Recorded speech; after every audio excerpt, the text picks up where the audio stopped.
So in Jamboard, so again, don't do anything yet.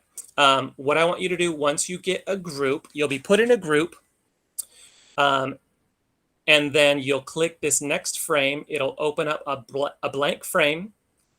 The first thing that I want you to do is there are all these tools here: pen, eraser, sticky note, image, text box. I want you to find a sticky note, open a sticky note, and in that sticky note, write the names of the people in your group. And then you can put that first sticky note in the top left corner. You can go to text box and then you can write the title of your brainstorm.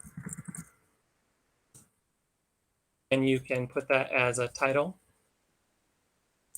And then, oops, not duplicate, delete.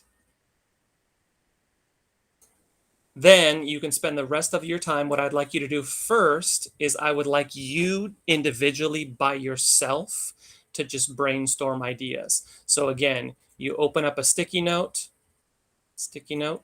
You can change the color. And you will write down the names of any activities that you can think of. If it doesn't have a name, you can just make up a name. Don't worry about explaining it. Just write down a title for as many ideas as you can. Your group members will do the same. Take about the first 2 minutes to just work independently and make a big list of activities. This will be a 10-minute brainstorm. First 2 minutes, think on your own, write down your ideas. For the next 8 minutes, go around the room in your small group and have each person share the activities that they wrote down with the rest of the group. Introduce the activity, explain what it is. By the end of the 10 minutes, before 10 minutes is over, I would like you to, of all the activities that were shared in your group, choose one that you like to represent your group, and choose one representative who is willing to share with the rest of the class. We'll come all back to the whole presentation, and then we'll go through and choose a couple of groups to share with the whole class one activity that you chose. So you have the Jamboard available. We'll put you into your small groups and have you brainstorm any, regardless of topic, regardless of subject, just things that you thought went well, things that you thought were fun activities from your experience that you would like to share. So I don't know who's putting them into groups, but let's go ahead and do that now. And then if you have any questions throughout, just come back and ask us in the main group.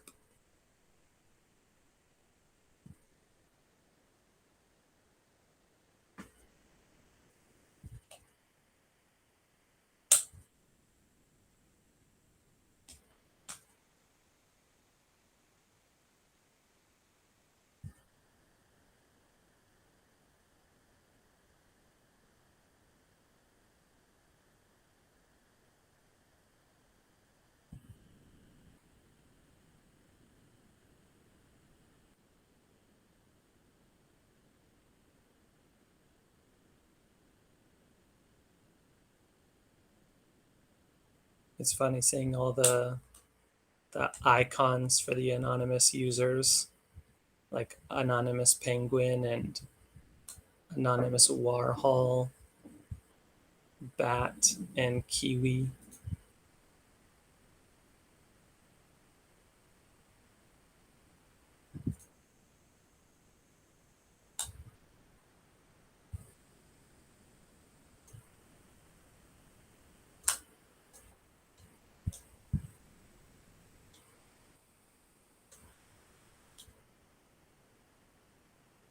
So I don't see a timer on our view, but it should be 9:48. Yes, they have a timer going in their rooms. Right. Yeah.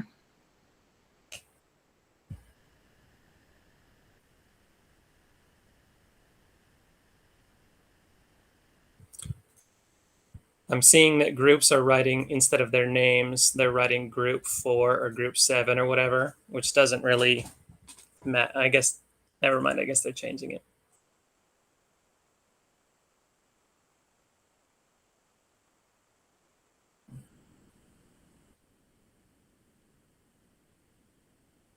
I don't know if mine is lagging or not, but I don't see anything yet on Jamboard. I do. Okay, then maybe my computer is lagging. 3 groups have Yeah, it's just a little bit slow, I think. several groups have their names. One group has Brainstorm as their title, and they've got stuff, sing songs, Kahoot, read out loud. So that's exactly what I was looking for, that kind of stuff. Okay, You know, and even if it's simple things like sing a song, you know, having somebody from the group just say, you know, these are where the kind of songs we sang. Like, this is how we set it up. This is the grade level that we taught it in.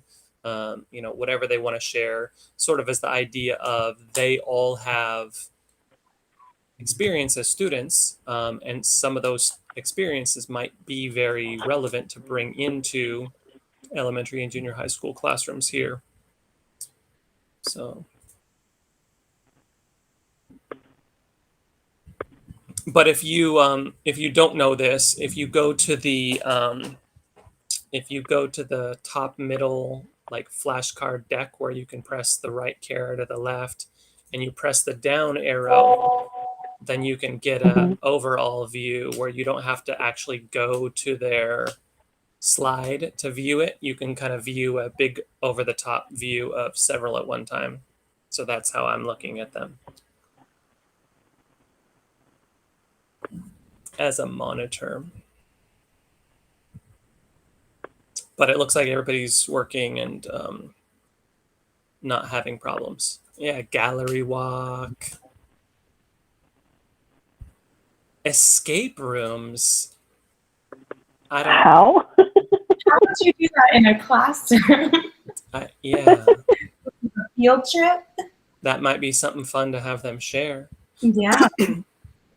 But rather than asking for volunteers, I'll just kind of click through, depending on time. I guess it'll be 48. And we have, it looks like we have 10 groups. So I guess it also depends on how much they share or how long they share, but we could maybe have 5 groups share. And if they each spent 2 minutes, then that'd be 10 minutes of sharing. I think frame 10 and 11 doesn't, they don't actually have anybody working on them. Well, we're still in the first couple minutes, so they might be thinking, oh, you think they're blank? Yeah, I think they're we can just blank, but I'm not sure. Yeah, we can just leave them because it doesn't. Oh, but that shows the number of groups. So then it actually might be 8 groups. So only 8 groups? 9 groups. 9 groups. Well, yeah, because we put them in 9 groups. 9 groups? Right. Right. 9 groups. So again, if we do 5 of the 9, and they each share for 2, or if they're super quick and they only talk for 30 seconds, if we did 9 groups and they each spent 1 minute, then that'd still be about 10 minutes of sharing.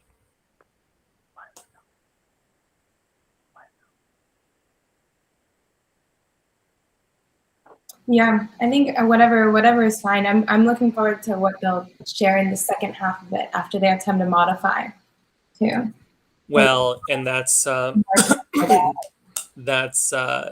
informed reflection. It will be interesting if they are actually able to note anything or point out anything.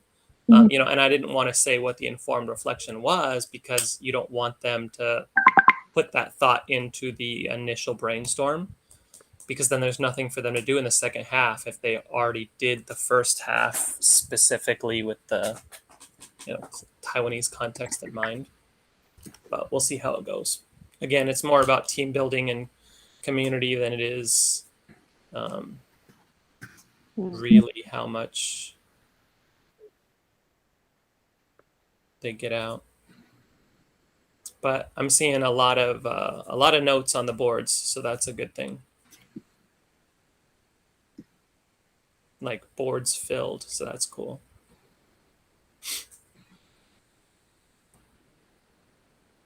I'm just hoping we'll have quite a bit of time in the end for that informed reflection, because I think it'll be a really important part. How much time do you need? Well, if we want to give them at least, again, 10 minutes to discuss within their groups and to really think about how they want to modify it, and then 10 minutes again for sharing, and then we need time to close it off. I mean, that'd be at least 25 minutes. Mm-hmm. And so each session is right now. each session is 50 minutes. Yeah, and we said we were only, I think our lectures are supposed to be about 10 minutes to 12 minutes. So basically you can look at your, I mean, you're the last one. I know, but it kind of depends on when we go into break too. But I guess I can speed up mine. My part will be around 10 minutes, or I can run it a little bit shorter, but I think I will leave you guys extra time. I'll try to shorten my part. Because well, again, regardless, we're supposed to go into break at 10:20, right? Yes. And so we'll use that as the marker. If it's 10:20 and I'm not done, I'm still going to talk. Yeah. But we'll just kind of keep that. We'll keep that marker in line, and we'll try to not go too far past 10 o'clock on the sharing. So that 10 to 10:10 is Sia, and 10:10 to 10:20 is me, hypothetically. But again, we'll be flexible. As long as our break time is roughly like the scheduled time, I think we should have more than enough time for these. Well, and if you only present 10 minutes, that would be 40 minutes for the reflection. I just want to, when we bring them back from break, I'll bring them back and like have like 1 or 2 minutes to bring them back to the topic. And then my part is about 10 or 11 minutes from what I rehearsed yesterday, and then getting them into it. So it should be fine. I just always worry about time going over. Don't worry, it'll be fine. We have about 1 minute until we are back. Sounds good. Yeah, and I'll just go randomly, maybe every other or something like that, or whoever's looks nice. Some of them are pretty. Please ask about the escape rooms. I really want to know about that. I wonder if, I think I might just start with that. I'd be like, Among Us. I don't know what that is. 10 seconds. Okay. Yeah, I mean, that would be another option if you guys want to jump in and be like, I saw this, and actually I'm curious if somebody could share about that.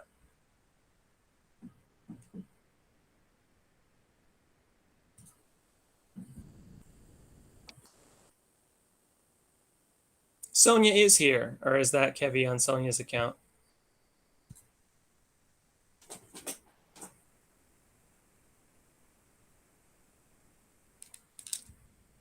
Hi, Kevy.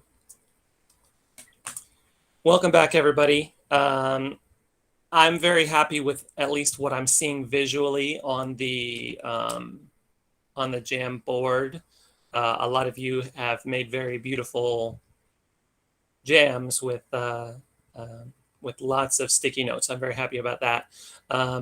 So I said choose a speaker and choose an activity that you want to share. However, looking through them, some activity titles popped out to us. That one way I'd like to start is just asking for clarification on some activities. So we'll start with that, and then we'll go around and see what you all have to share. If we can start with, in the first group on slide 2, we were curious if somebody could explain what an escape room is and how you might use that in a classroom context. Hi, so the escape room was mine. This is something that I've done with classes before, where it is very similar to a scavenger hunt. And I've done it in the past where I planned everything, and then I've done it where the class made different clues for one another to solve. It's much easier when I do everything. But basically, you know, you have clues that you hide around your classroom, and you can hide them in various different objects. And it's really fun when you don't tell the students that we're going to be doing it, and they just walk in and they see the classroom looks different and they don't know what's going on. So I like to incorporate like luggage and luggage locks. So they have to use, you know, an important number or date from what we've learned in class in order to unlock it. And there's just tons of clues, but it's very similar to a scavenger hunt. It's just contained within the classroom and usually within a certain time limit. So super fun. And those things are the things that you can start reflecting on now, because those are activities or spins on activities that your students or LETs might not be familiar with. And those are the things that they get excited about. LETs that I talk to, they're like, oh, I love having ETAs because they add an interesting flavor to the classroom. They come up with these ideas that are no big deal to them, but I've never heard of them. The kids have never heard of them.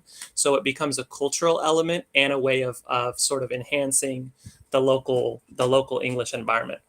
So very cool. Thanks for sharing.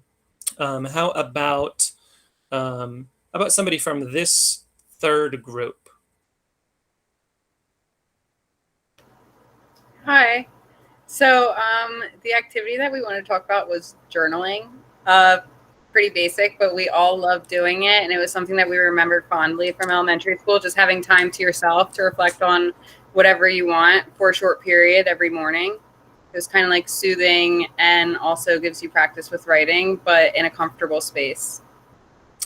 I will comment on that, and it is a great idea, but keep in mind language barriers. You're not likely to have, even at the junior high school level, you're not likely to have students be able to journal comfortably in English. So incorporating activities like that is something that is worth trying. All of these things, though, keep in mind that it comes down to a conversation with your LETs and how you might fit things in and their willingness and the time opportunities that you have.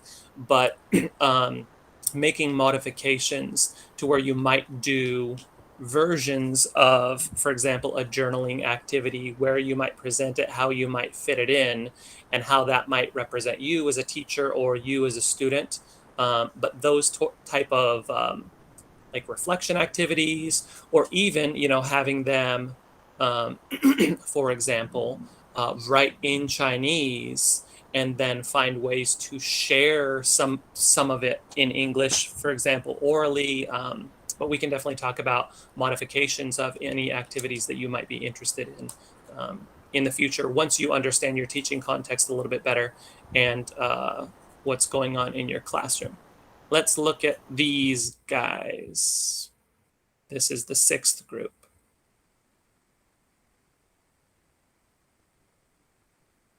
Who wants to share from this group? Hi. We chose the Reader's Theater, so role-playing characters from a student's favorite book, storybook, as a small group activity so they can have practice with presentational speaking. Yeah. Reader's Theater, actually, in most districts, they have Reader's Theater competitions, and it might be something that you as an ETA will be a part of. You might be a part of choosing the book. You might, when I was helping students with Reader's Theater last year, one of my schools did the Gruffalo, and the other school did Turkey Trouble, because it was around Thanksgiving time. And I worked with them once a week on things like pronunciation and enunciation and feeling and stuff. And so it's for competition, so it kind of takes the fun away from it, unfortunately. But everyone here is very familiar with what Reader's Theater is, so you can definitely do it in the classroom. It's a good way of getting students to be using English. And also, because of the style of it, because there's not so much acting in readers theater. It's more about like voice acting. So it's a good opportunity to talk about things like enunciation and feeling and speed and stuff like that. Sia mentioned one group that she saw an interesting title she wanted to ask about. Sia, I forget what it was. I forget which group, but there's one group have a sticky note wrote Among Us. Among and Us. I am What is Among Us? I am not sure what it is. And which group is it?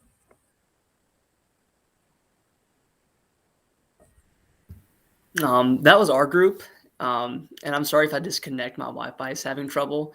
What number? This is something I did with a group of second graders, and I know a fifth grade teacher that did this activity. It goes by many names, but it's a kind of like a behavior management strategy. And you pick this is a popular game that kids play called Among Us, where there's an imposter. No one knows who the imposter is until the end of the game. And that's what you do as a teacher. You pick one student of your class, they're anonymous, and they're going to be the imposter for the day. And no one knows who the imposter is, but the teacher is looking for the imposter to meet expectations all day long. And if the imposter does meet those expectations, the teacher reveals who the imposter is. The class will be rewarded, or they can, build a chart over time. Or if the imposter doesn't meet expectations, well, we will not get to announce who the imposter is today. I'm sorry, everyone. So it's a really good way to build community and also, have a behavior management strategy. Perfect. So one of the reasons that we're doing activity or brainstorms like this is one thing that some ETAs get a little bit nervous about is feeling like they're acting as a representative or ambassador for the US, but it's such a big and diverse country and they don't know if they feel comfortable, taking on that task or whatever.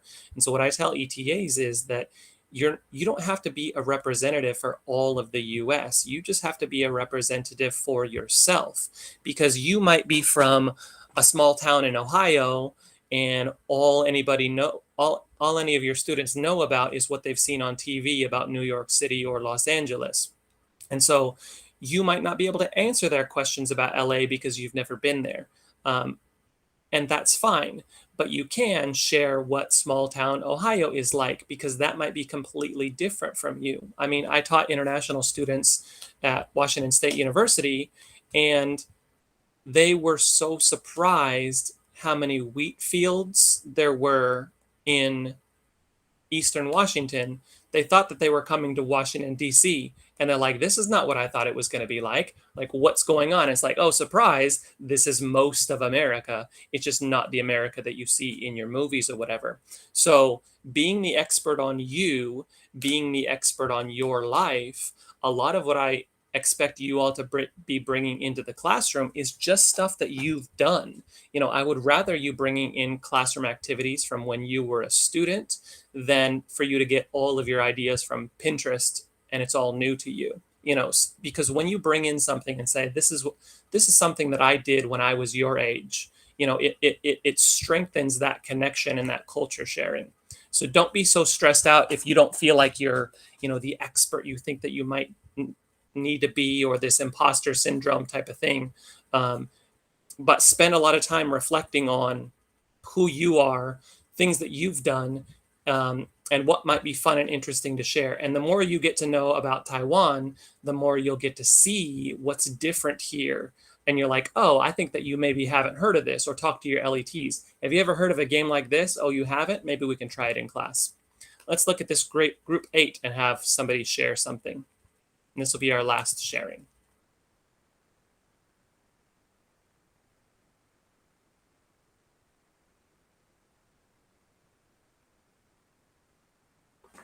Who can share from group 8? And then I'll answer Anthony's question. I'm just volunteering to share.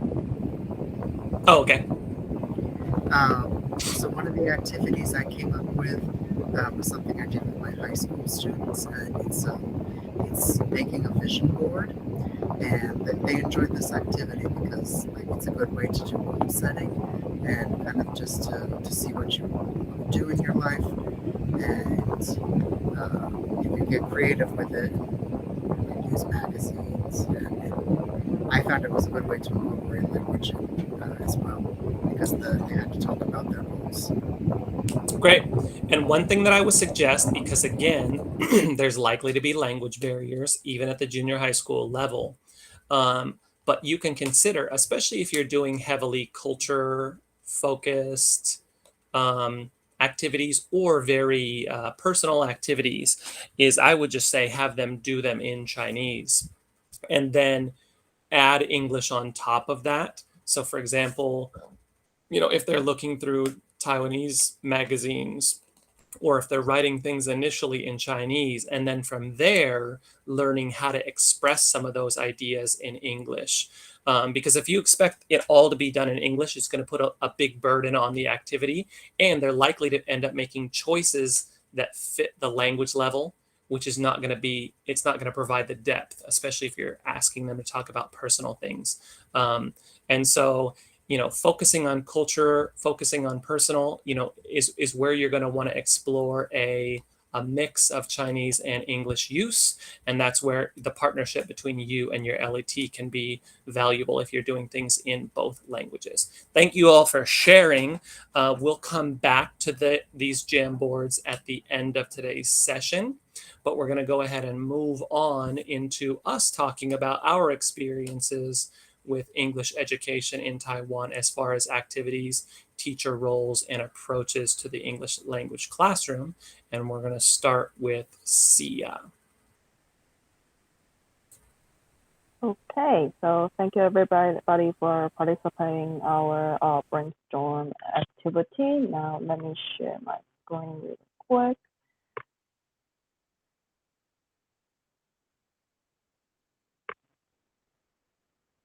Okay.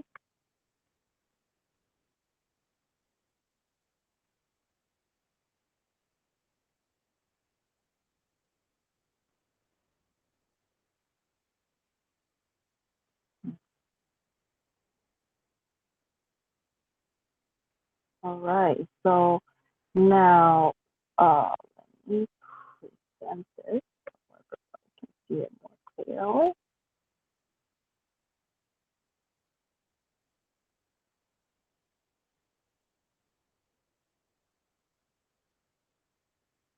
Okay, so the first part, the first thing when you start being in the classroom, the first thing you will probably want to try to find out and try to get yourself familiar with is that what are the students in Taiwan learning in their English class? And the first thing you might need to have is the curriculum, the English textbook. So today, my session is just take a deeper look of the textbook particularly in elementary and junior high, and see how they look like and the structure, and take a look of their time schedule, how much time they have to do the study, and also your role in this in the classroom. So the main publishers in Taiwan for their English textbook are these three. And of course, every year, there's some school they will change it up, and there's some school they might just use the same one over and over every year.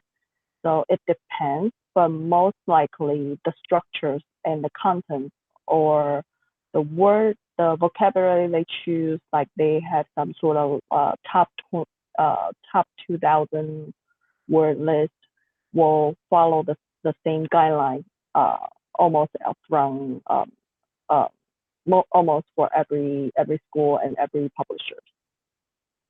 Now, so this is just an example that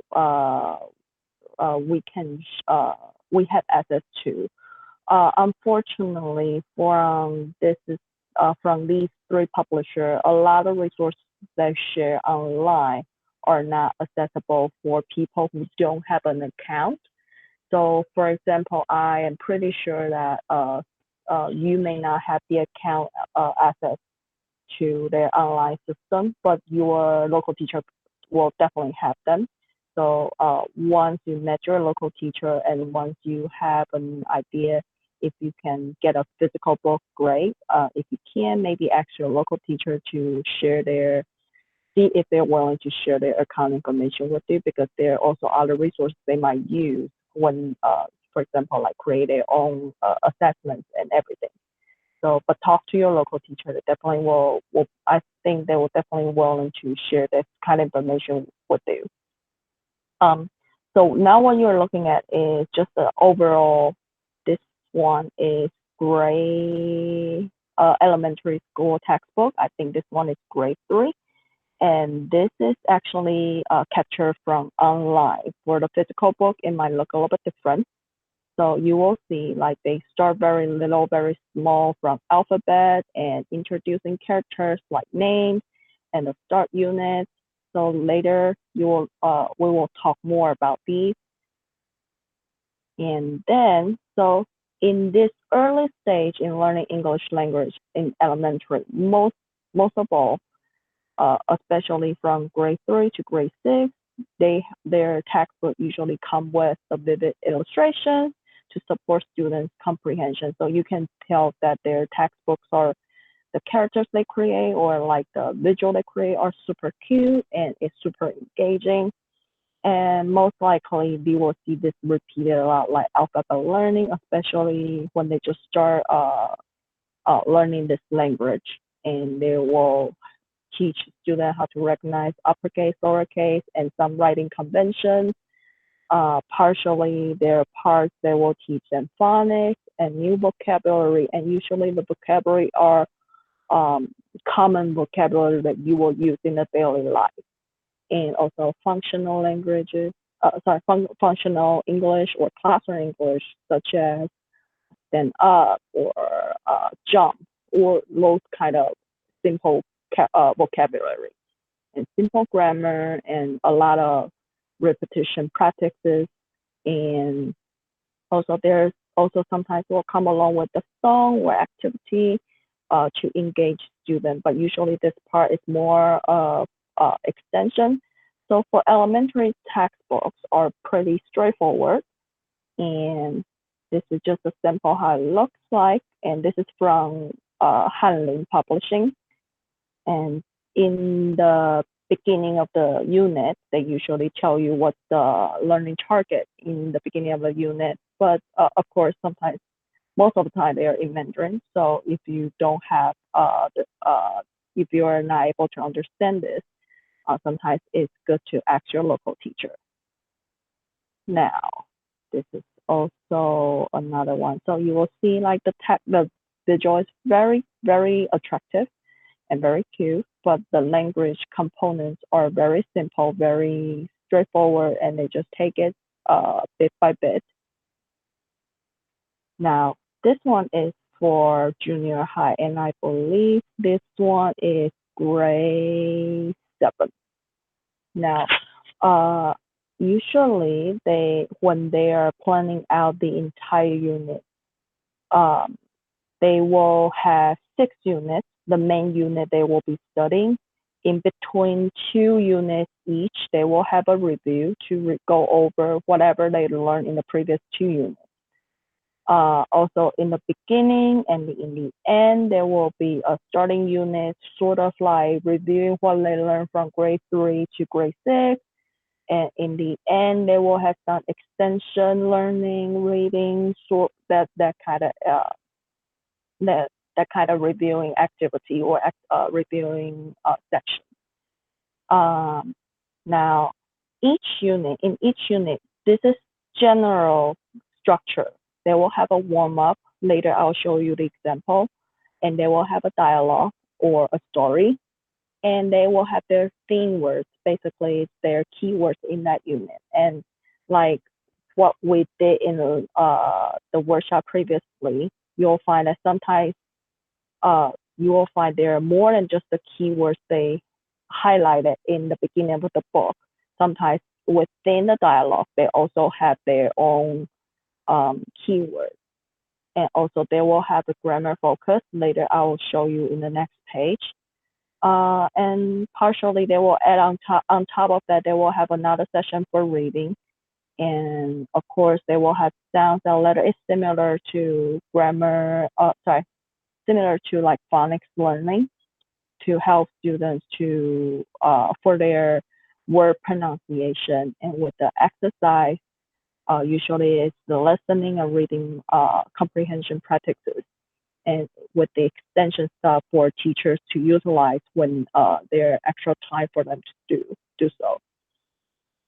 Now, for the so this is the part of the textbook. You will see there's warm up, just like little activity for them to just before they start jumping into the text. Then there's dialogue, and of course, like grammar focus, they will show you what they are focusing on in that lesson. And usually, in the beginning of the book, they will have a layout of each for each unit, what they are focusing, like the language patterns and functions. Partially, they will show you in English, but most likely it's all in English, and they will tell you what their learning target is and what they have to focusing on. Now, with all that being said, a lot of times this is something that actually complicates the English education in Taiwan, because not just they are learning the new language, but whoever is making the standard or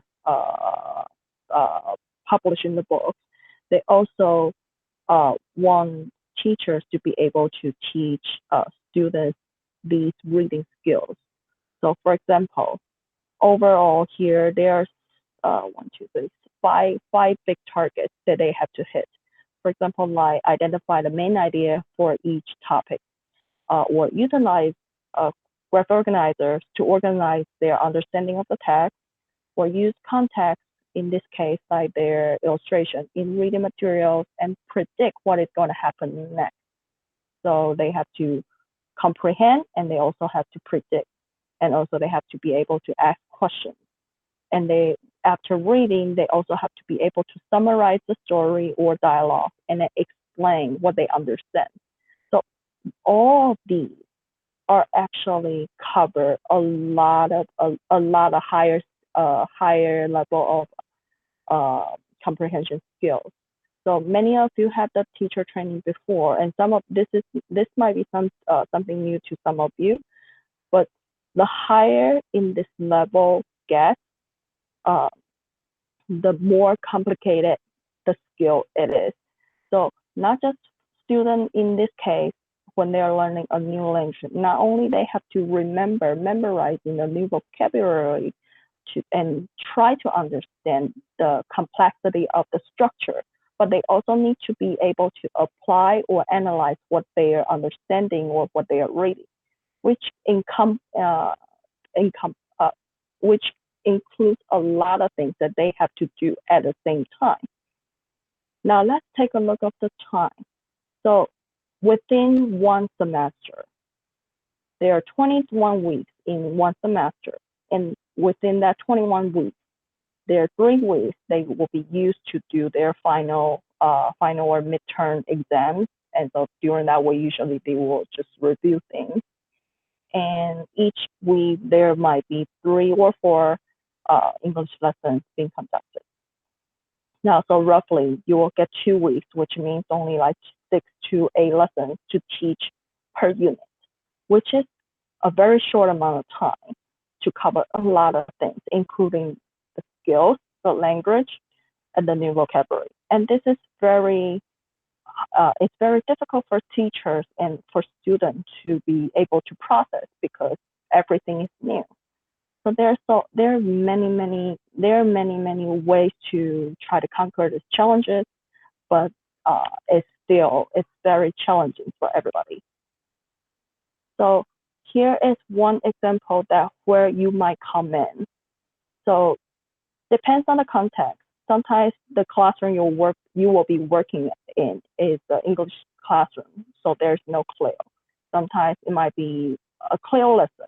So this is just an example. This is something I just made up. So, for example, the local teacher may be in the lead of launching the lesson, teach the vocabulary, grammar, and guide the reading activity. But at the same time, the local teacher will ask you to be leading the guided reading engagement. So, for example, like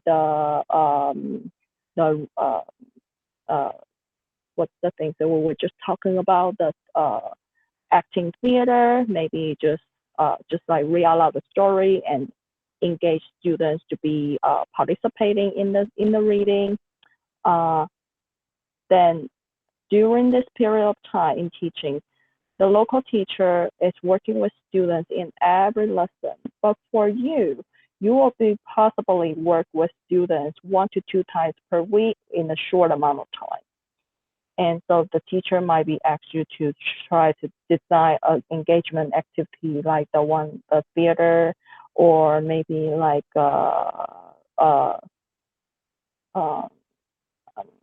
different activities. Sorry, my idea just lost me right now. So for you, you're going to incorporate some games or strategy to encourage students to participate. And most likely it's the speaking part and listening part.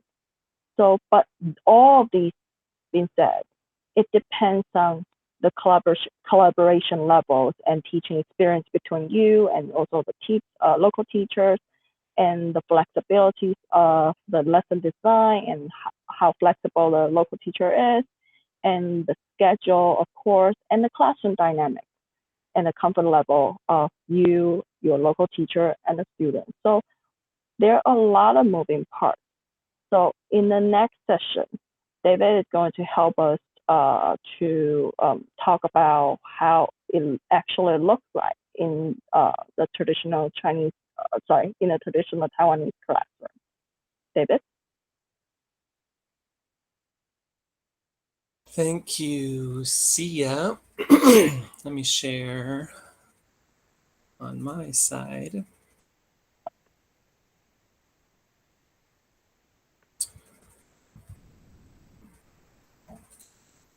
So what I want to talk about before we take a break is kind of LET, ETA dynamics. And just so you know, I'm going to be speaking in gross overgeneralizations. Your context is going to be specific to your context. You as an ETA or as a teacher are going to be specific to you, and the same said with LETs. But just kind of in my experience teaching in Taiwan, these are some things that I see often, or some styles that I see often. It's going to be on a case-by-case basis, but these are kind of like the big picture things. So,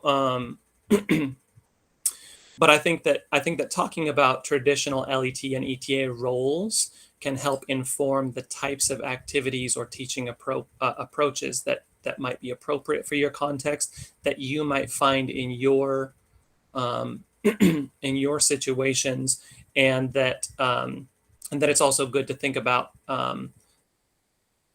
what's happening in classes that you're not a part of, and how that might inform the classes that you are a part of.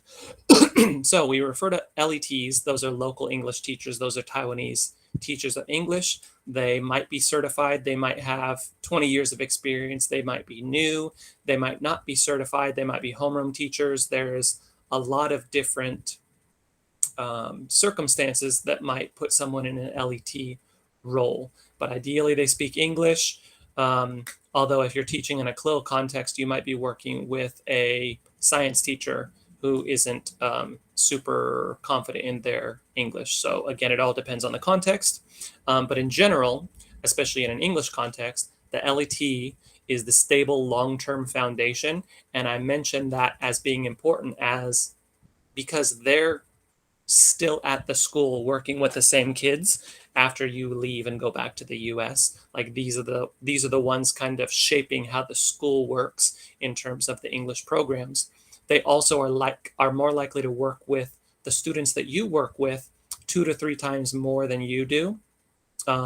You may have one class per week with your students, but they might have 3 classes per week with them, one of those being a co-taught class with you. The LETs are the ones that are in charge of the curricula, which is usually based on the textbook.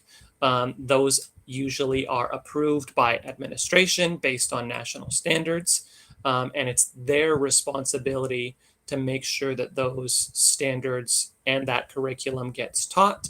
They're in charge of creating assessments, giving tests, giving grades, dealing with administration, parents, or students regarding student performance.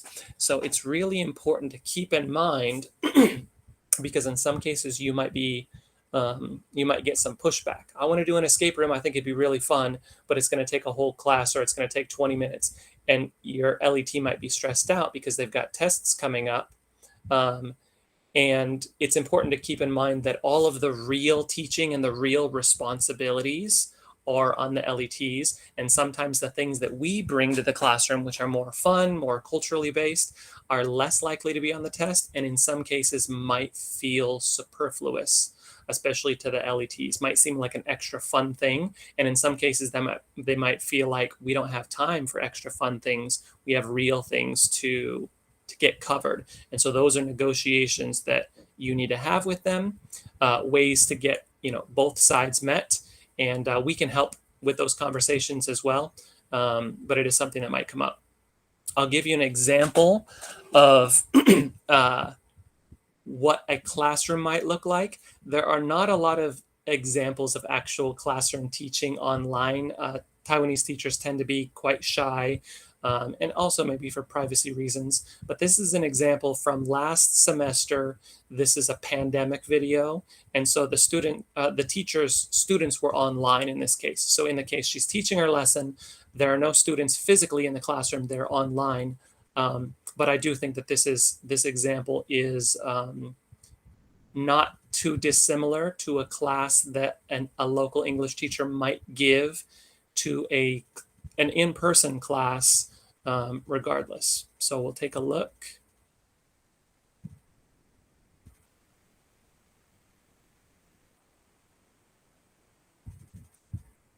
And we'll just share, a minute of this. I'll start with a little bit of how the class starts and then a little piece of the activity.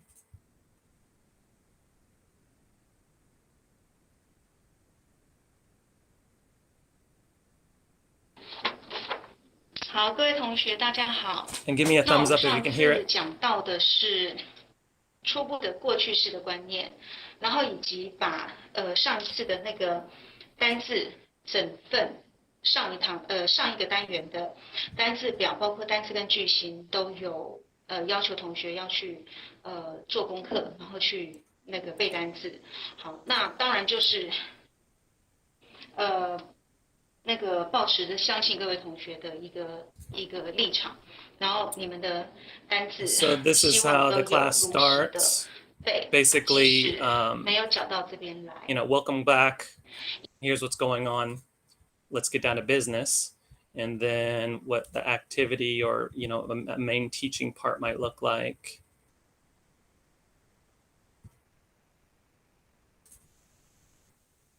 现在身上是干的，可是你那时候不是干的。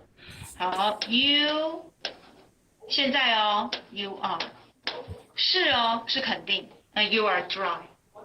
哦，你现在没有淋湿哎，你现在身上是干的，对不对？可是你那个时候是淋湿的啊，所以你那时候身上不是干的。好， And you can go 那 ahead 就 and write some you comments of things that you notice 那时过去式 about this lesson. you You can write those in the 不 comments. 是用否定 ，you weren't， 好吗？好，来跟我念一次这两句。好，这两句如果念手下面的会比较，万一你刚刚真的写的有点卡的人，会更顺一点。好，来 ，I am wet. I wasn't wet. You are dry. You weren't dry. 好，继续喽。他现在很饿，他那 So the rest of the lesson kind of it's in a similar vein. And so that's kind of what you might see in a solo taught LET lesson. I'll stop sharing this. And what are some things that you notice? Again, if you'll just put that in the chat, what are some things you notice about this lesson and this teaching style? And again, this is a lesson that was taught online, but I think that it's pretty similar to what you might see in a face-to-face class as well.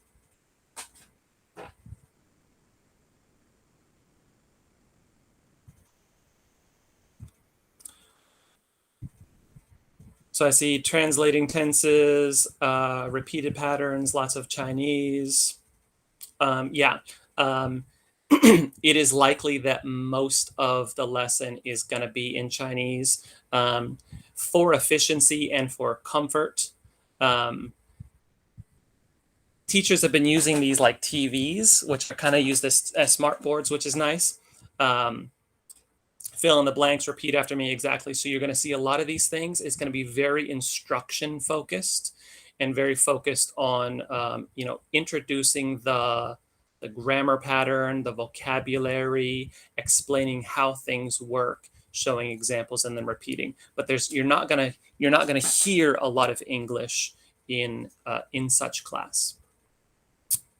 And then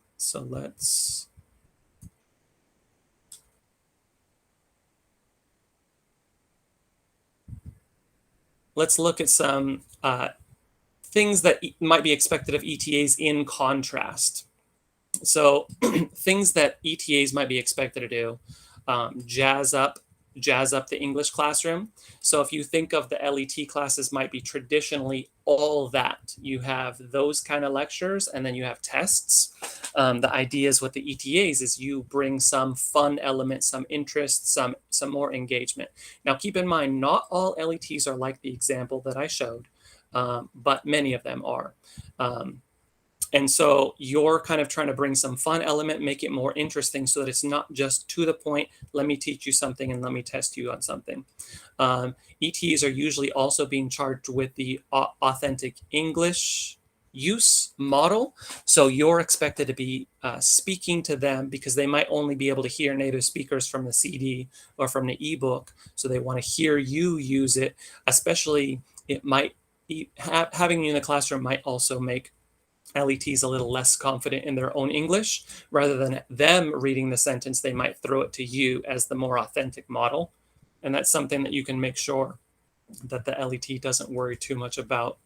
You certainly can help, but don't make them feel like their English isn't good. You also are likely to be seen as somebody who can't speak Chinese, especially if you're not of Asian descent. So you need to speak to them in English. That also becomes one of the reasons for you to be here is having a foreign presence and, they don't understand you. So you have to speak to them in English. And even if you do speak Chinese, you might get asked to pretend that you don't to encourage students to use more English with you. Your main role is encouraging communication in English because again, if the teacher is lecturing mostly in Chinese, of course the students are asking questions and doing things in Chinese as well. And so you are there to kind of combat that and add more English communication into the classroom. So your focus is going to be communication over content, practice over instruction. So using the language rather than you lecturing about how the language works. Main goal is to help students feel more confident in speaking because they're going to be scared of making mistakes. So it's easier to just not speak because if you don't speak English, you don't make mistakes speaking English. And so you want to help them get over that and also get them more motivated to continue. So by encouraging them to try and praising them, ideally they build the confidence that, I can do this, and they continue to work. Responsible for sharing their home culture, this being your small town Ohio or my Spokane, Washington culture or American culture in general, helping students develop a more global perspective. So instead of just thinking about what's going on in their home community or in Taiwan, things that are going on in the world and being a global citizen. And also, you are also seen as being more flexible regarding teaching goals and outcomes. LETs have to teach the textbook, have to finish the workbook, have to test. ETAs can do more of the fun and interesting things. We'll look at a quick example of an ETA classroom. Again, we'll just take a look at part of the beginning, and then a quick activity.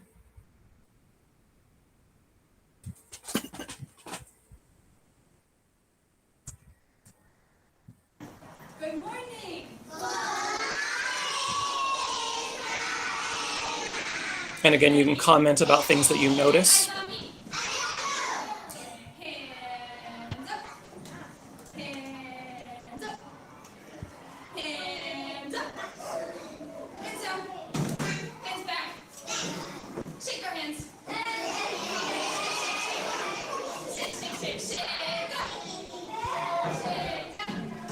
Shake your feet. Hands up. Hands. How are you? Okay. Okay.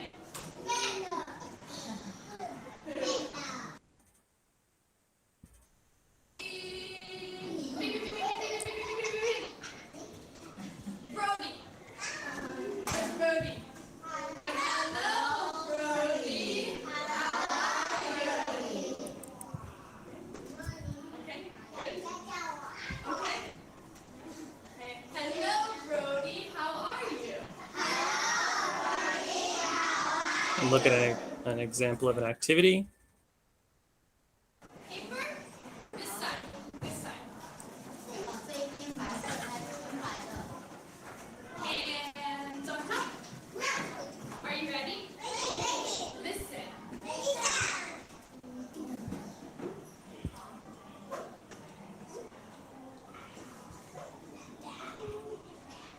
Can you hear?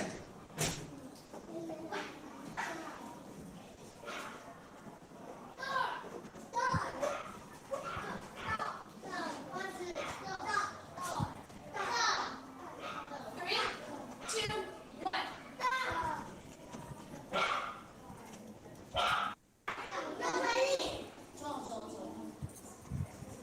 10, 9, 8, 7, 6, 5, 4, 3, 2, 1. Time's up. Time's up. Hands up. Your paper's up.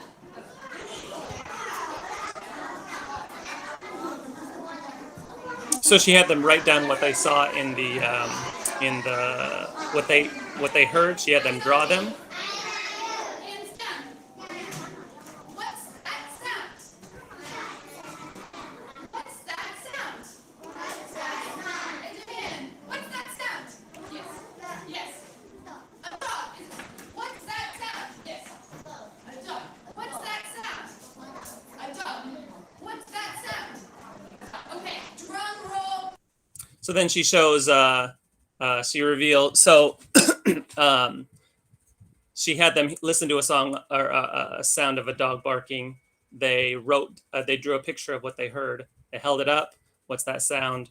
It's a dog. And then she showed a picture of a dog. Some things, so, maybe apples and oranges. These are two different lessons. One had students and one didn't. But if you look at sort of approaches, they're going to be different in terms of the way that an LET might get down to business and the way an ETA might get down to business. So some differences, and again, generalizations, not everybody's the same, but these are two kind of, I think, contrasting styles to make a point.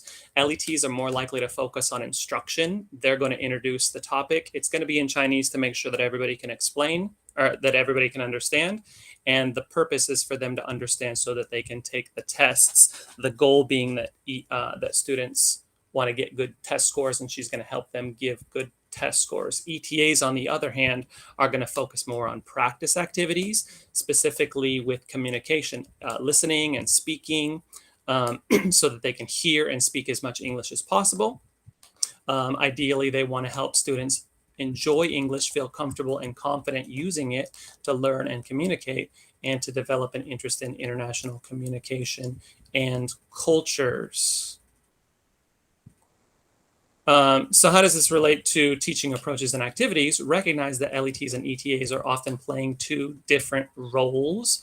I kind of think of it as a driver's ed class in the classroom where you're learning the rules of the road and how driving works. And then like the actual take you out on a road test instructor where you're behind the driver's seat. And ideally, when you put those two together, you can produce competent drivers. In our case, we're trying to produce students who are proficient in English, both academically and socially. LET activities versus ETA activities. So in general, LET activities that you might see in their solo classes, like the video, direct instruction, lecture, answering questions and addressing confusion, providing that support, and assessing students' understanding through testing. ETAs, on the other hand, or activities that are done in a co-taught class, practicing content that was taught in the lecture, using things like games, using English for communication, for example, chatting with the students, sharing about one's life back home or your culture, encouraging students to take risks, helping motivation, and making learning English fun by providing or helping increase engagement. So we'll talk about what you can do to make sure that your part is done and you're a part of that collaborative team, but we're first going to take a quick break before we do so. So stay in the meeting. We'll come back at 10:45 Taiwan time. See you then.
Okay, so it's just about time for us to come back from break. My clock over here says 10:45 Taiwan time. So I'm going to jump right in and go ahead and get started. So in this second hour session, I'm going to talk to you guys first a little bit about how you might teach in your classrooms now that you have a better understanding of the English that's being taught and your role. And then afterwards, in the second half of the hour, we're going to do a reflective activity based on the 3 things that we've talked about today.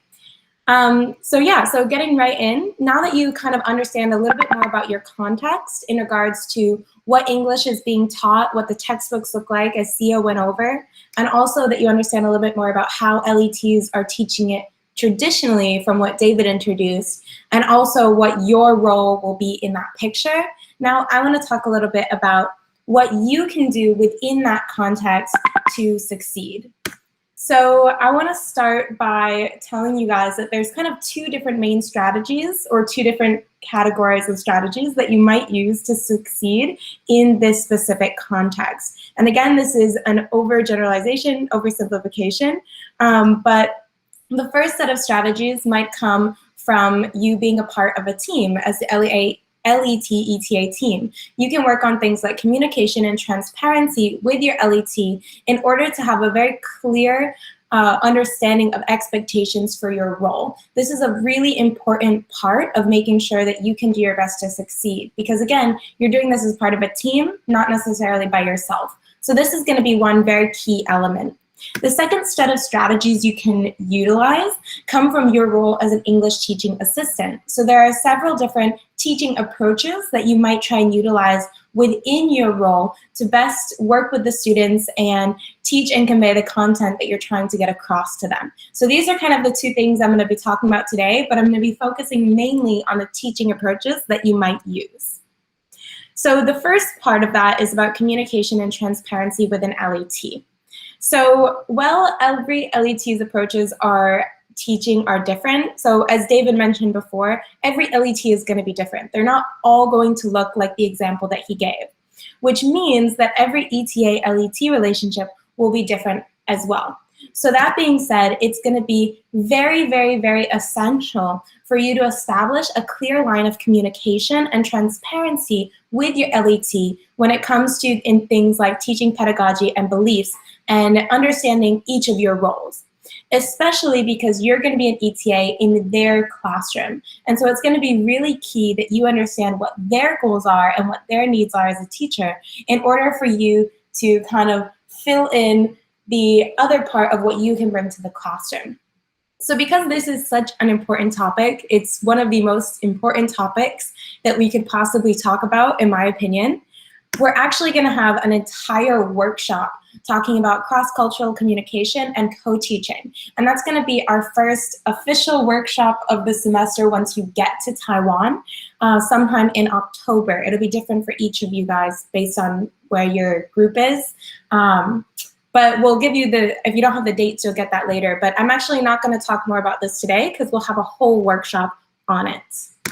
But what I am going to talk about is I am going to talk about some different teaching approaches that you might use within the context of your classroom. So I'm just going to highlight 4 different teaching approaches that you might consider adopting. The first one is TPR, or total physical response. The next one is teacher immediacy. The next one is teacher voice. And the last one is classroom English. Now, there are many different teaching approaches that you might utilize in the classroom. And these teaching approaches are just 4 examples of literally hundreds. But I just wanted to give you guys an idea of some things you could start to think about or keep in mind when you're thinking about entering this specific English context in Taiwan. So the first one I'm going to talk about is total physical response. And this is a style of language teaching that combines physical movement with verbal output. So some of you guys noticed when David showed us the example in his session about the ETA and all of the different physical body movements she was using as she was talking. This is what we're talking about when we talk about TPR. It's using your body language and pairing it with the verbal input that you're giving in order to help students better absorb and comprehend what you're saying. So this is great because it adds additional visual input for learners. So I'm not just saying it's very big. I'm saying it's very big, or it's very small, or open your book. I'm giving them an additional set of input to help them better comprehend what I'm trying to get across for them. Now, this is something that's really fun to do, and it's also very easy to do. You can do this with no preparation. It's something you can pull out of your bag at any time and use it in the classroom, which is why it's so common and so highly recommended that you use, because it requires no preparation in advance. It's also especially good for reinforcing language and for building vocabulary. So I think David or Sia had mentioned before, when you're introducing vocabulary or activities that use target vocabulary, including a specific TPR movement with each vocabulary can help them better memorize that vocabulary. So if every time I say book, I do this, maybe then that's better helping them reinforce that vocabulary word in their memory, and it can be a great tool for teaching vocabulary. The last point I want to make about TPR is that it's really great for mixed level classrooms. So a lot of you might be working in classrooms where you'll have higher level learners and lower level learners. And when you're teaching and giving instructions in English, some of the higher level English learners might really easily be able to follow what you're saying, but the lower level learners might struggle. So by giving them that additional visual input for them to follow, it can help everyone in the class participate in some level or some degree. Because maybe I have no idea what you're saying, but I see you do this and I know, oh, she's probably talking about a book. So this is definitely a great tool that I'll highly recommend that you use, especially in this EFL context. I also want to briefly mention a few misconceptions about TPR, because some people say this is really only good for younger kids. So some of you who are in a junior high school might think, I'm never going to use this because it's not going to work with them. If I stand in front of a group of junior high school students and I say lion and I go roar like this, well, yeah, that's probably might be a little bit silly and they might not necessarily follow it as much, but there's other ways to use TPR that's not necessarily super enthusiastic and over the top, because TPR actually works kind of on a spectrum, and just doing something like open your book is something that even junior high school students will be receptive and appreciative of, and it doesn't necessarily require you to maybe step out of your comfort zone, because maybe you're the type of person who doesn't want to go over the top with your movements, and maybe it's not something you're super comfortable with. But I don't want you to think that TPR couldn't be helpful for you, because even on the smallest scale, open your book, raise your hand. Yes, no. Can you pick it up? Even on the smallest scale, without being over the top with these movements, it can still be really helpful for all learners. So this is the first teaching approach that I want to mention to you guys. The second one is about teacher immediacy, which you may or may not have heard of before. So immediacy in and of itself is a psychological term that refers to the perceived psychological or physical closeness between people. And so teacher immediacy would refer to the nonverbal or verbal behaviors which reduce that physical or psychological distance between teachers and their students. And so these are the kind of things like self-disclosure, talking about myself, sharing personal stories, maybe making eye contact when I'm teaching, or telling jokes, or smiling. Now these kind of things, when we asked you guys to be reflective in the KW chart the other day, some of you mentioned that some of your favorite memories from teachers was a teacher who told jokes or who was funny, who made you laugh. Well, actually, these are types of teacher immediacy. Those are the kind of things that can help make a student feel more comfortable and more close to you and more willing to engage in the classroom. So I actually want to give you a little bit more of a clear understanding of what these might be. It might be something like moving around in the classroom, close proximity, so leaning in when you're talking to someone, or maybe squatting down so you're at eye level when they're sitting at their desk. Having an open and relaxed posture, using frequent gestures like TPR, talking in varied vocalization instead of monotone, having a pleasant facial expression, frequent and prolonged eye contact, talking about we as a class instead of you, or even using students' names. This can sometimes be the easiest thing that you can do to help show higher teacher immediacy in the class, is just calling students by their names, Chinese or English name, whichever you prefer. And the benefits of doing this is it can improve the classroom environment. It can raise learner motivation, lower learner shyness, and make them more willing to communicate, which is really important in an EFL setting where our students are more shy, more anxious, have a lot of anxiety around speaking English. And just by using these verbal and nonverbal behaviors, you as an ETA can help cultivate that classroom environment and make it more welcoming and open for students. So that's an important thing you can bring to the classroom. Another thing is your teacher voice, which is one of your most powerful tools. It allows you to be heard by the students. It allows you to communicate with the students. And more importantly, it allows you to convey meaning and emotion in what you're communicating. So you can really use your teacher voice a lot in order to be able to best connect with the students and also to assert kind of your position as an authority figure in the classroom by changing the tone of your voice. So when you are using a teacher voice, make sure that you don't overuse it or you might get a sore throat. Drink a lot of water. Also try and use nonverbal means to quiet students if you've overused your voice, like giving them a look. You can also try amplifying your voice and speaking in the direction of the students you're talking to.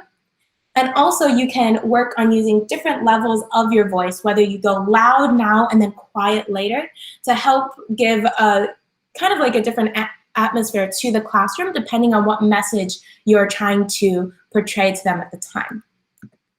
Okay, and the very last one, which is probably most important, which is why I kind of want to get to it faster, is classroom English.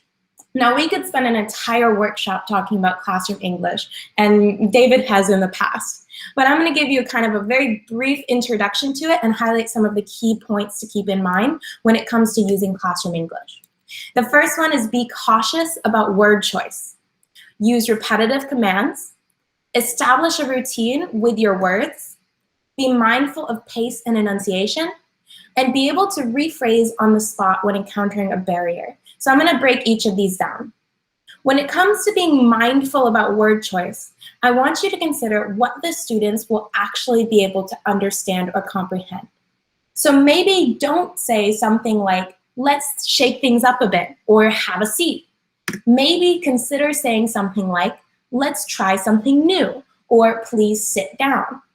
So these two things, for example, the first example, let's say, shake things up.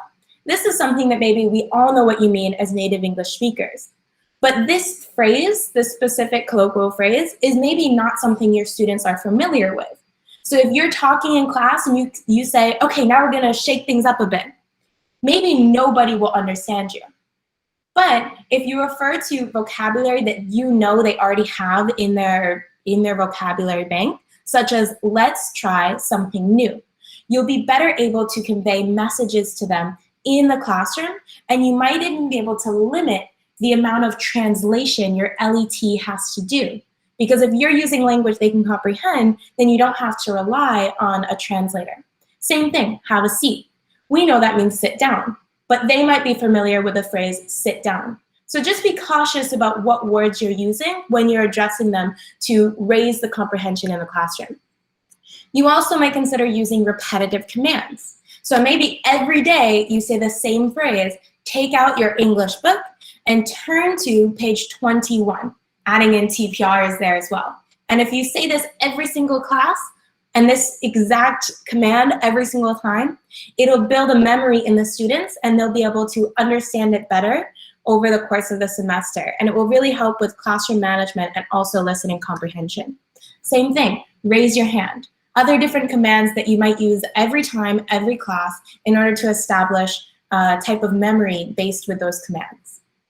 Now this goes in the same line with establishing a routine with your words. Maybe every morning when you start class, you say good morning and you ask, how's the weather today? This establishes a type of routine where students can learn to know what to expect when they first come into class. The same thing, maybe before you play a game at the end of class, you always kind of enter with the phrase, let's play a game. And if you use the same thing every time, you're establishing a routine and an association with that word where it's going to become more comprehensible and more accessible to the learners. The next one, about being mindful of pace and enunciation. Sometimes when we get excited in class and we're running low on time, we can start to speak faster, even if we're being cautious about our word choice. So, okay, now we're going to go and take out our English books and we're going to look at the dialogue. Please open your book to page 21. Even if you're running low on time and even if you're choosing the right words and commands, just be mindful of the pace that you're presenting that in and be mindful about how you're enunciating it. Because enunciation is really important, especially for lower level learners, to really be able to hear you clearly. And the very last one is being able to rephrase on the spot when encountering a barrier. So if you're doing an activity and everyone's running around and you want them to go back to your seats, you might be saying, have a seat, return to your seats, back to your desks, and students are not listening. Now, sometimes within this moment, it can be important and beneficial for you to take a moment to consider whether the problem is because they don't want to follow the command or because they don't understand the command. Sometimes in these moments of classroom chaos where a lot's going on, you can not necessarily think about the specific English you're using within your commands. But what you can do is you can take a breath and you can think about how you could say it using a language that they understand. Returning back to those common commands like, please sit down, everyone sit down. So using these, being able to rephrase in this way can definitely help save some time and also save some translation from your LET if you're able to use language that's accessible to the students. Okay, so this was a lot of information all at once. But all I want to kind of let you know is that these 4 different types of approaches that you might consider actually go hand in hand with a lot of the other stuff that we've talked about in the previous workshops, like classroom management, having a reward system, using classroom rules, having a good rapport with your LET and your students. All of these things work together to help make your time in the classroom successful, especially because you might end up in a situation where you only have 15 minutes at the end of class to play an activity. And maybe that's in the entire class, maybe the only time that you're really teaching is in those last 10 or 15 minutes. And so you want to make the most of that time that you do have, which is why utilizing these types of approaches can help make sure that you're able to use the best of your time and convey everything you want to convey it in the most efficient and meaningful way to the students that is most accessible to them. So that being said, today, for all 3 of us, we talked about what English is being taught in Taiwan, how it's being taught traditionally by an LET and with you as an ETA. And lastly, I introduced a few different teaching approaches you might consider using in the classroom. So now what we're going to do is we're going to take a look at what you may have learned from this workshop, and we want to apply it to the activities that you brainstormed in the beginning warm-up activity. So we're actually going to do an informed reflection. So what we're going to have you guys do is we're going to have you return to the Jamboard with your original group. And we're going to have you guys, based on what you learned, look at the activities in your original groups and think about which of these activities might be most likely to succeed in the context that you're teaching. Which activities might not be as likely to succeed or maybe not as feasible based on the context that we've presented. And think about why that might be. You also might think about how you could modify these activities in order to make them more applicable to the context that we're talking about. So that being said, I'm going to go back to the Jamboard and I will ask if Kevi, who's listening, could go ahead and put you guys back into the original breakout rooms that you were in. And we're going to give you guys 10 minutes to talk with your group. When you're in your group for those 10 minutes, please talk about the modifications you would make, which would be most successful, which might not. And when we come back as a big group, we'll ask some of you to share which activity your group picked as maybe the best one to use, and so on. So we'll come back in 10 minutes. Kevi, could you help us put them in breakout rooms? Okay, thank you guys.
Hi, would it be possible to get the link again in the chat?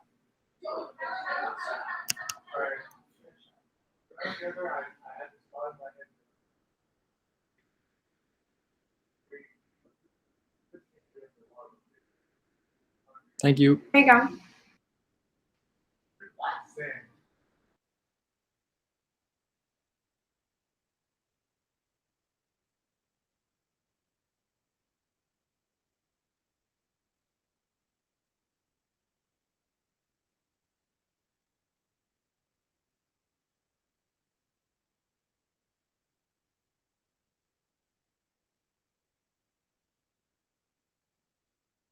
How do you want to do this sharing?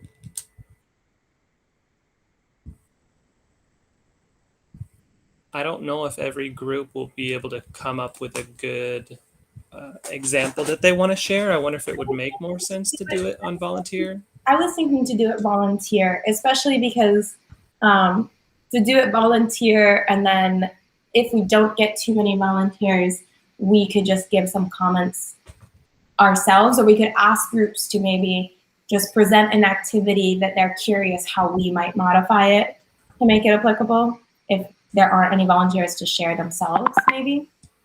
Well, because the first time we can see that everyone has a sticky note. So as long as they have one sticky note on their thing, then they have something to share. But in this case, which will work and why not, or which won't, like that's a more complicated topic. So, you know, I don't know if some groups wouldn't feel as confident to share. So having them volunteer might make sense. If some groups are like, no, I think we have a good answer, and others are like, I don't, I'd rather not, you know, give them that opportunity. But it might take some time and pausing to, you know, like, well, groups decide, well, do I jump in? I like that and Andrew or Anthony like raised his hand. I thought it was for a question. He's like, no, I was just saying that I'll share. It's like, oh, that's a good way to do it. So that's something that you could do. Have people raise their hand if they're willing to share, and then you could call on them that way.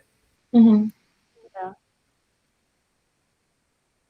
Also, we can see right now that there's people in, for example, page 5 and people in page 6. And it looks like page 5, it looks like they're almost moving the sticky notes around. I think they might be like organizing feasible, not feasible. Ooh. That's cool. So maybe have group share. But first I'll ask for volunteers. Yeah. Or another way is that we can call on a few more common strategies and ask them the saying that you think this will work in Tony's classroom and see who is willing to share. That's another way to do that. What do you mean by common strategies? Like, for example, I see a lot of show and tell, sing songs, read out loud, Kahoot. Oh, so like asking like things that we see as being like repetitive. Like we see a lot of using picture books, or we see a lot of people who wrote Kahoot. Do you think this would be applicable in Taiwan? Yes or no? So just asking like, okay. Well, you could do that. Yeah. You could do that as a backup. Like whoever wants to share first, and if you don't, then say, "Well, I noticed that several of you wrote this strategy. Maybe one of you can share about that or something." Yeah, I think that sounds good. So I'll first ask for volunteers, and then if there's time left over, and we could ask about a few common strategies. But I think having them raise their hand if they're willing to volunteer, and then you can pick the hands in that order. Because one of the things that people still kind of struggle with is like, do I turn on my mic and say I'll go, but then somebody else did at the same time, and that kind of awkwardness. So that might be a good way to do it, and then you can gauge how many hands are up. If it's several, then just do it that way. The one problem is that I don't necessarily always see all of the hands up. You can't see all the hands. I guess that's I'm sharing my screen. I hear the little which means someone's raised their hand, but I don't necessarily see it. It'll say at the bottom of your screen on the left, though, it'll pop up. So that's how I knew that Andrew raised his hand. I wasn't looking at the whole screen, but I saw the notification. I'm on the Jamboard moving around, then I have to go back to the tab. But I mean, well, another thing is that I can ask if I see it, I can see it. But if I don't see it and I don't say anything, then feel Yeah, free to jump in and be like, oh, I saw this person raise their hand. If you guys see it. Or you can be moving around on the Jamboard, and I will turn on my microphone and see who has their hands up, and I can call on the next person you call after you call on one person that you saw. That's another way. Yeah, I think we'll just start and see, and yeah, I think that'll work. If I don't see it and I'm not saying anything, and you see someone has their hand raised, feel free to call on them. Some of them were pretty good about just turning on their mics, but some of them didn't. So whatever works. It'll all work out. It will. And we might go about 5 minutes over, maybe 11:25, because it goes until 11:20, right? We might go a little bit over just because I'll wrap it up and then I'll throw it to you guys in case you have any ending comments too. But we'll let as many people share as they want to, because I think this is good to hear what they have to say.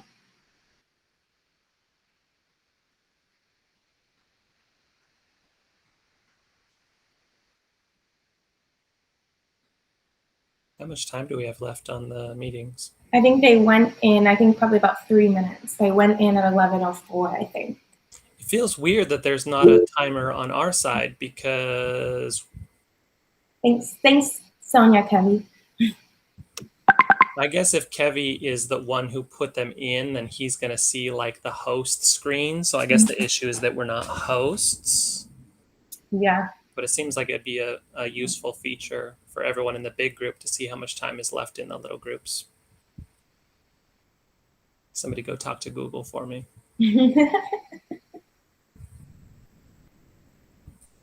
Kevy, that's your job. Kevin, you really should go talk to Google. Can you send an official complaint?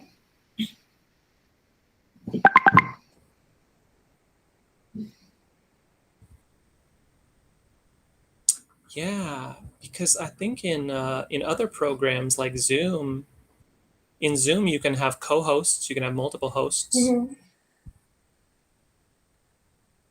You can. I'm sure that feature will come eventually. Google Meet didn't even have breakout rooms until recently. Mm. Oh, so if you look at like group 8, they like also sorted like will work with modifications, not for this context. Yeah, That's which is awesome and probably should be highlighted for the whole group. And so that would definitely be somewhere to go. Should we just start with group 8 then and like ask if anyone from group 8 would be willing to talk a little bit, and then look at group 5. Oh, let me see. That's great. Right, like yeah, you can see who because those would be good visuals to share to the whole group, and you can click the up caret. What is an up caret? To get rid of all the top bar. Okay. Yeah. Okay, they are back. Cool. Okay, we'll go ahead and have everyone. Don't forget. Am I still sharing my screen? Okay, cool. Okay, everyone's joining in right now. So thank you guys for working on this informed reflection. I hope that you guys had some good discussions in your small groups. We're going to take a little bit of time now to have some of the groups share. I was flipping through the different Jamboards, and it looks like some of you guys did a really great job of visualizing it for the rest of us. So group 4, I love these little circles that you've done for that visualization to show us what could work well, what most likely works well, would work well all the time. So I was gonna first, before I call on any groups in particular, are there any groups who would like to share a bit about what you talked about, whether by telling us what activities you think will work well, what might not, what modifications you might make? Is there any group that wants to share? If you wanna raise your hand. If not, I can call on a few groups. Okay, Aubrey, can you tell me what group you're in?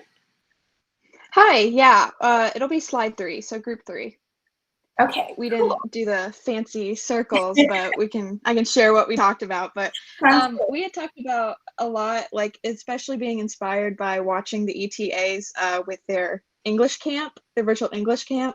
We saw that the dance breaks were like really, really effective, and not only dance breaks, but like some kind of getting up TPR rhythm exercise for students at the beginning of the day, at the end of the day, not only as a stress relief, but a way to model that language use and also practice it was really, really effective.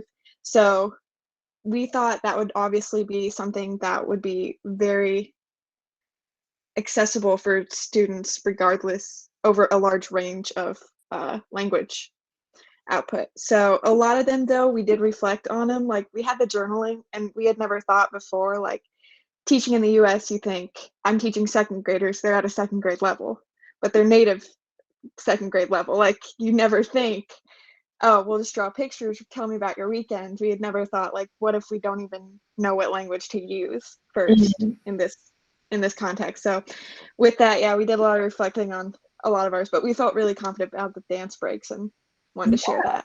Well, thanks for sharing. That's definitely a very popular and very fun activity, and what you guys talked about as it being really applicable for getting them to associate those words with the movement and also be a stress relief, and it's super engaging for everyone. That's 100% on point, and I think that it would be a great tool to use in your classrooms. Junior high, I'm curious if anyone tries dance breaks in junior high. I'd love to hear how it goes. But definitely for elementary, this is a wonderful tool. So I'm glad you guys reflected on that. K-pop dance breaks. K-pop dance breaks. Junior high, definitely a lot of the girls in junior high really enjoy K-pop. So that might work if you chose the right music for it. But as for journaling, that was also some great reflection that you guys had.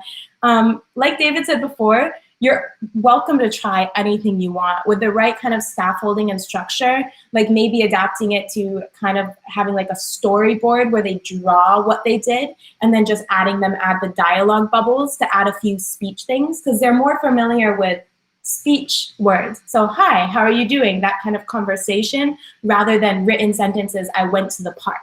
So if you did something like that, you could modify or adapt it as well. But yeah, great reflection from group 3 or slide 3. Do any other groups want to volunteer to share? You can raise your hand or just jump right in.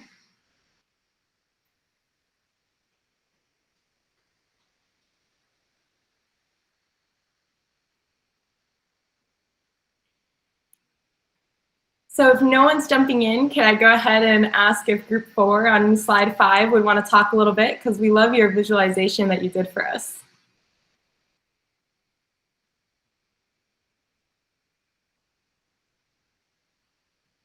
Someone from maybe group 4? Would anyone be willing to talk? Yeah, I could just briefly talk. Yeah, I think for to the left side, that could work well. It depends. I think it really, really depended on the situation, like whether it's for junior high or for elementary school students, what kind of like level that they're in. And sometimes games could get out of control. So all these kinds of like factors that we were taking into consideration.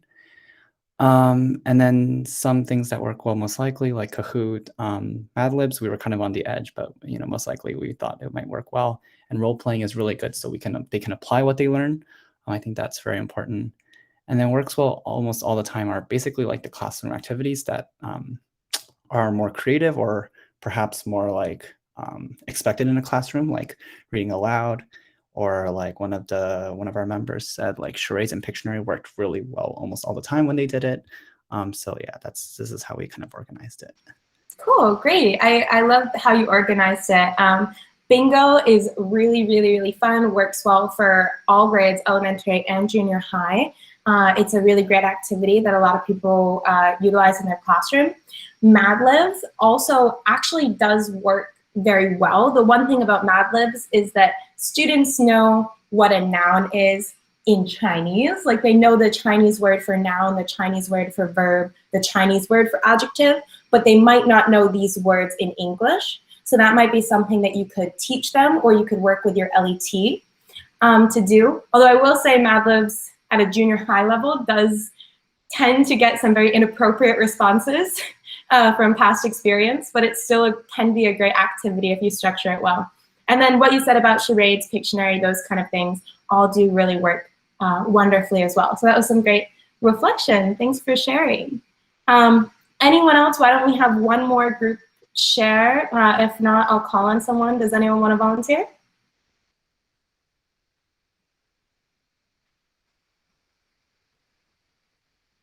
If not, then I'm going to call on group 8, because I also think you guys did a great way of visualizing it for us. So if someone from group 8 could talk a little bit about how you kind of organized it and some of the thoughts that you had in your discussion.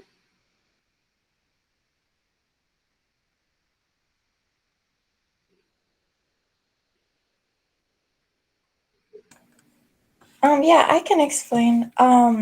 So we were looking more at like what you were talking about and using your hands and kind of having like an action or a visual and the auditory at the same time. So we thought like Simon Says would be a really great way to have both of these things, like a demonstration, like an action, and then also the noun and the verb. And then we also thought like following a recipe would be really good, because there's lots of simple like verb, noun kind of phrases that would be really easy to translate and to understand and follow. So like a lot of these things are very similar in that. Yeah, definitely. Simon Says is something that I've definitely seen used before. It's great to use. Picture view books are used a lot. Charades, again, Pictionary. Following a recipe does work really well, especially if you actually do cook something. That's a super big motivator if there is actually a product that they can eat. And does work as kind of a really fun, maybe end of the semester activity where you have something sweet or delicious that they could try. So yeah, those are great. I also noticed that around your work with modifications, movie making or plays, these are more bigger kind of activities that you might do over a longer period of time, but are definitely possible. I've seen people do like semester-long video projects with one class, where the class, the end of the semester, they have a final video project and they have a showing of it, where in one class they eat popcorn and watch the video that they made. So all of these are definitely possible within the right context. Pen pals I have seen done before at a junior high school level. It just is a little bit more difficult to orchestrate unless you have friends who teach in the States who are willing to like maybe sign on and do like cross like global kind of collaboration with you. But overall, I think that this is really great. So I really want to thank all of the groups for participating in this activity and this reflection. And we hope that you've gained some kind of better understanding about your context that you're going to be working in once you get into Taiwan. So today was actually our last of these first online orientation workshops for you guys. And we won't actually see you guys again until the official first workshop of the semester, which will still be online because it'll be when you're in quarantine, but will be in the middle of October. So there'll be a few weeks in between here where we don't actually get a chance to see and interact with you guys. But on behalf of myself and David and Sia, we're all here and we're more than open to talk to you guys if you have any questions or concerns. Or if you have any other things you'd like to know about, things maybe to prepare for the classroom or anything else, you're more than welcome to reach out to us on Google Classroom, or you're welcome to use our emails, which are also on Google Classroom, or reach out to us online as well for some of us if you'd like to. So I hope that you guys have a great rest of your September and getting ready to come to Taiwan. And yeah, anything else you want to say, David, Sia? Don't stress out too much about what will or what won't work at this point, because you won't have a full understanding until you get to your schools, meet your students, meet your LETs. But I strongly encourage you to begin reflecting about all these things, thinking of things that you might want to try, and then waiting until you get here to start understanding how those things might be adapted or changed to meet the needs of your class. So don't worry too much at this point. Everything will make more sense once you get here, but you can start, thinking about yourself as a student, things that you liked, things that you didn't like, and then wait until you get here to start really figuring out ways to put that in practice. But you can start talking with your LETs now to get a better idea of your context. Anything you want to say, Sia? No? No, just rest more as much as you can. And I know it's getting colder in the States, but in Taiwan it's still pretty hot and humid. So just pack light and enjoy the time before you go to Taiwan. Okay, we'll see you all when you get here. Bye. Thank you. Thank you. Thank you.